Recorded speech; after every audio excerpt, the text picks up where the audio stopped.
नमस्कार मित्रों, कैसे हैं आप सभी। आज की क्लास में हम पृथ्वी का जो ऊष्मा बजट है, मतलब जो सूर्य से प्राप्त जो ऊष्मा है वो कहाँ कैसी कितनी प्राप्त होती है और कितनी धरातल से वापस लौटकर जो है अंतरिक्ष में चली जाती है, उस सब के बारे में समझेंगे। तो पृथ्वी का जो ऊष्मा बजट है, सबसे पहले आप ये समझें कि सौरिक विकिरण क्या होता है।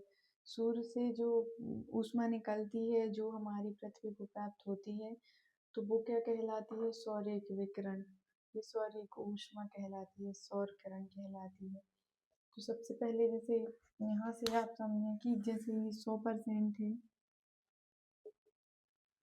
ये जैसे 100% सूर्य से तापमान निकला और हमारी पृथ्वी तक आया। तो सबसे पहले 27% यदि बादल हैं तो उसी से टकरा के वापस हो जाएगा। फिर दूसरे नंबर पे आते हैं धूल के कण। वायुमंडल में धूल के कण भी मौजूद होते हैं। तो धूल के कणों से जो वायुमंडल में जो धूल के कण हैं उनमें से 6% तो धूल के कण ही सोख लेते हैं उस तापमान को।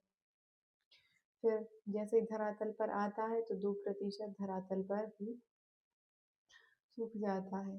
तो आप देखेंगे कि 27, 6 और 2, मतलब जो 35% जो तापमान है सूर्य से जो प्राप्त होने वाला तापमान है, वो 35% जो तापमान है वो हमारी पृथ्वी को नहीं मिलता है। और 14% जो तापमान है आप देखेंगे वायुमंडल द्वारा अवशोषित कर लिया जाता है। तो ये जो 35% है ये पृथ्वी का एल्बिडो कहलाता है।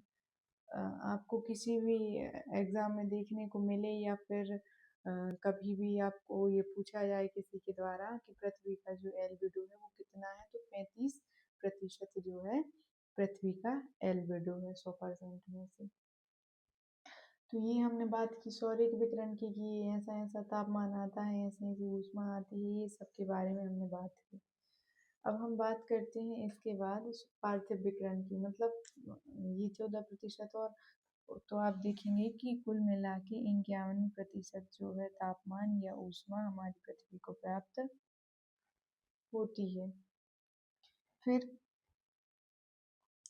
ये धरातल है, तो ये जो पार्थिव विकिरण है ये धरातल से फिर ये वापस भी तो जाएगा जी। ये जो 51% आप देख रहे हैं आया है हमारी पृथ्वी पर, वापस भी जाएगा। तो जब वो वापस जाएगा तो सबसे पहले विक्षोभ एवं संवहन के द्वारा भी कुछ मात्रा में सोख लिया जाएगा। कितना? 9%। फिर इसके बाद जो है जल वाष्प के द्वारा आप देखेंगे कि जो धरातल से जो जाएगा तो जल वाष्प में 19% खर्च हो जाएगा। फिर आप देखेंगे अंतरिक्ष में 17% और जो प्रभावी विकिरण है वो 6%। ये सारा मिला के आप देखेंगे कि 51% होगा। तो 51% जितना हमारी पृथ्वी पर हमें तापमान देखने को मिला है, उतना पार्थिव विकिरण के रूप में हमारी पृथ्वी से लौटकर वापस भी गया है। तो आप देखेंगे 51% बराबर 51%, मतलब 51% यदि हमारी धरातल पर आया है तो 51% हमारी धरातल से बाहर भी गया है। और अंतरिक्ष में और जल वाष्प, अंतरिक्ष प्रवाह विकिरण, विक्षोभ और संवहन, इन सब चीज़ों में गया है। तो जितना मिला था उतना ही चला गया। मतलब ये जो बजट है पृथ्वी का, जो ऊष्मा बजट है, वो एक प्रकार से हम कह सकते हैं बराबर हो गया। जितना आया था उतना वापस अंतरिक्ष में लौट भी गया। तो ये रहा पृथ्वी का ऊष्मा बजट, बहुत अच्छे से याद रखना आप। और जो पृथ्वी का एल्बिडो है वो कितना है? 35%। ये तो मोस्ट इम्पोर्टेंट है और ये आपको पता होना चाहिए कि पृथ्वी का जो एल्बिडो है वो कितना है? 35%। और आज के लिए इतना ही, मिलते हैं नेक्स्ट क्लास में, तब तक के लिए धन्यवाद।